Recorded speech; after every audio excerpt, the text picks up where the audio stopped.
4 de março. Tornar-se profundamente desperto. A dependência desencadeia o movimento da indiferença e do apego, um conflito constante no qual não há nem compreensão nem libertação. Vocês devem tornar-se conscientes do processo do apego e da dependência. Tornar-se conscientes dele sem condenação, sem julgamento, e então perceberão o significado deste conflito de opostos. Se conseguirem estar profundamente conscientes e dirigirem o pensamento no sentido da compreensão do que realmente significa a necessidade, a dependência, então a nossa mente consciente ficará aberta e clarificada relativamente a isso. E então, o subconsciente, com as suas motivações, buscas e intenções ocultas, irá se projetar no consciente. Quando isso acontece, devem estudar e compreender cada sugestão do subconsciente. Se fizerem isto muitas vezes, tornando-se conscientes das projeções do subconsciente, que tem lugar depois do consciente ter resolvido o problema, através do pensamento da forma mais clara possível, então, apesar de darem atenção a outros assuntos, o consciente e o subconsciente resolverão o problema da dependência, ou qualquer outro problema.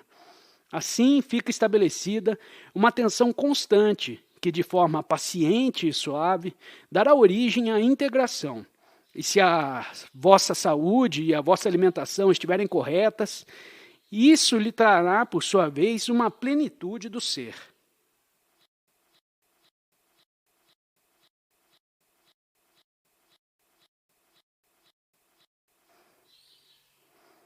(5 de março). Relacionamento. O relacionamento baseado na necessidade mútua só pode trazer conflito, independentemente do quanto possamos ser interdependentes. Nós estamos a nos usar uns aos outros com um propósito, com um fim. Quando há um fim em vista, não há relacionamento. Você pode me usar e eu posso te usar. Nesse uso, perdemos o contato. Uma sociedade baseada no uso mútuo constitui os alicerces da violência. Quando utilizamos outra pessoa, temos apenas a imagem do fim que temos em vista. O fim, o ganho, impede o relacionamento, a comunhão. Na utilização de outra pessoa, por mais gratificante e reconfortante que seja, está sempre presente o medo. Para evitarmos esse medo, temos de possuir. A partir desta posse surge a inveja, a desconfiança e o conflito constantes. Um tal relacionamento nunca poderá ser uma fonte de felicidade.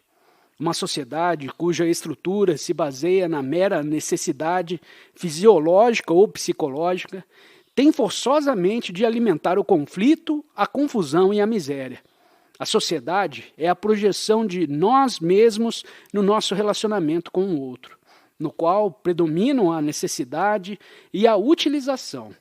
Quando fazem uso de outra pessoa para responderem às suas necessidades físicas ou psicológicas, não estamos de fato em relação com essa pessoa. Não tem verdadeiramente qualquer contato com ela, nenhuma comunhão com ela. Como é possível estar em comunhão com o outro quando ele está a ser utilizado como uma peça de mobiliário para nossa conveniência e conforto? Portanto, é essencial compreender a importância do relacionamento na vida diária.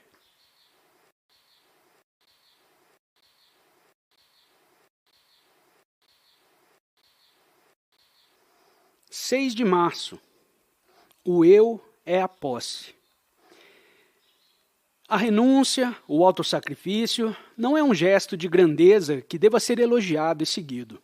Queremos possuir porque sem a posse não existimos. As posses são muitas e variadas. Alguém que não tem posses materiais pode estar apegado ao conhecimento, às ideias. Outro pode estar apegado à virtude, outro à experiência, outro ao nome e à fama e assim por diante. Sem as posses, o eu não existe. O eu é a posse, a mobília, a virtude, o nome. Por causa desse medo do não ser, a mente está apegada ao nome, à mobília, ao valor. E abandoná-los por um nível mais elevado, sendo mais elevado aquilo que é mais gratificante, mais permanente. O medo da incerteza de não ser produz o apego à posse. Quando a posse não é satisfatória ou provocador, renunciamos a ela em troca de um apego mais prazeroso. A posse mais gratificante é, em última instância, a palavra de Deus ou o seu substituto, o Estado. Enquanto não estiverem dispostos a ser nada, e de fato não estão, é inevitável que vocês alimentem a tristeza e o antagonismo. A vontade de ser nada não é uma questão de renúncia, de constrangimento interior ou exterior, mas de ver a verdade do que é. Ver a verdade do que é nos liberta do medo, da insegurança. O medo que alimenta o apego e conduz à ilusão de desapego, de renúncia. O amor por o que é o começo da sabedoria. Só o amor pode partilhar e só ele pode entrar em comunhão. Mas a renúncia e o autossacrifício são os caminhos do isolamento e da ilusão.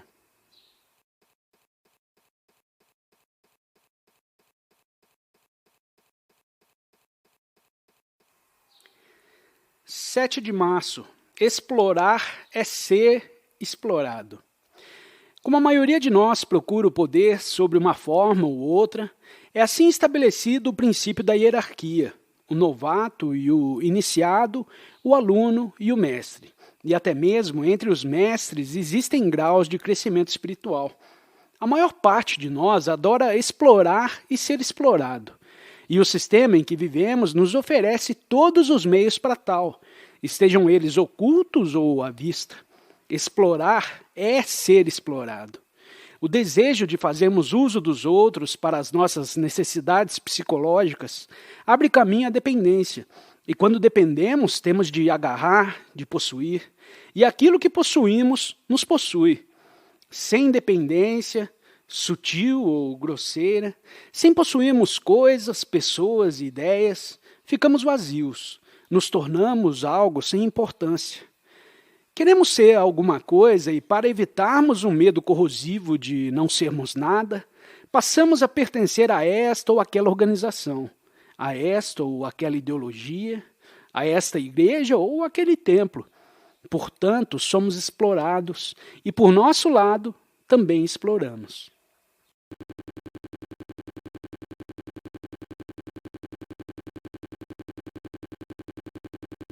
(11 de março). O apego é uma fuga. Tentem estar conscientes do vosso condicionamento. Só o podem conhecer de forma indireta em relação a algo. Não é possível estarem conscientes do seu condicionamento como uma abstração, porque nesse caso tudo se passa a um nível meramente verbal com pouco significado. Estamos apenas conscientes do conflito. O conflito existe quando não há integração entre o desafio e a resposta. Esse conflito é o resultado do nosso condicionamento. O condicionamento é apego. Apego ao trabalho, à tradição, à propriedade, às pessoas, às ideias e assim por diante. Se não houvesse qualquer apego, haveria condicionamento? É claro que não. Portanto, por que é que sentimos apego? Sinto apego ao meu país porque, através da identificação com ele, me torno alguém.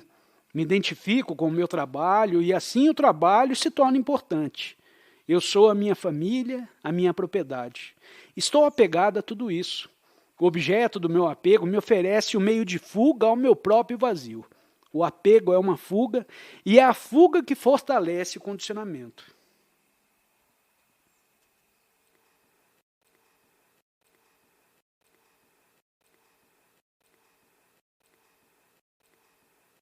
(8 de março). Cultivar o desapego. Só existe apego.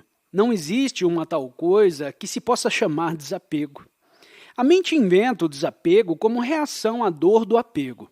Quando vocês reagem ao apego, se tornando desapegados, isso significa que estão apegados a qualquer outra coisa. Assim, todo esse processo é um processo de apego. Estão apegados à sua mulher, ou ao seu marido, aos seus filhos, a ideias, a tradição, a autoridade e assim por diante. E a sua relação a esse apego é o desapego. Cultivar o desapego é o resultado da tristeza, da dor. Querem fugir da dor, do desapego, e a sua fuga é encontrar algo a que pensa que se pode apegar. Portanto, existe apenas o apego. E é uma mente estúpida que cultiva o desapego. Todos os livros dizem, sejam desapegados. Mas qual é a verdade disso? Se observarem a sua própria mente, poderão ver uma coisa extraordinária, que ao cultivar o desapego, a sua mente está a tornar apegada a uma outra coisa.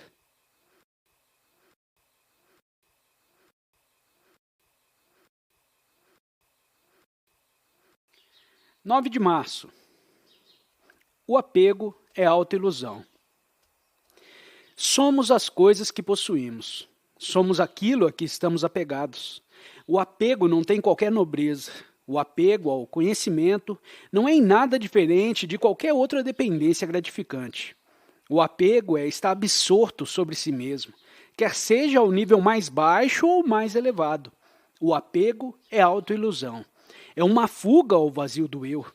As coisas às quais estamos apegados, bens, pessoas, ideias, se tornam o mais importante.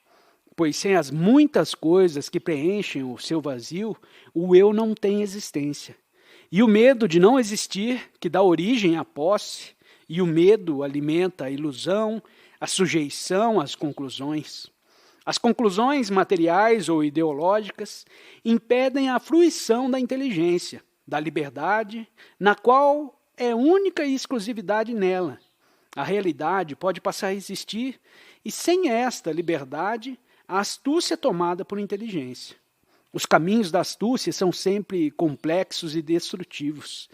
É esta astúcia autoprotetora que origina o apego. E quando o apego causa dor, é esta mesma astúcia que busca o desapego e encontra prazer no orgulho e na vaidade da renúncia.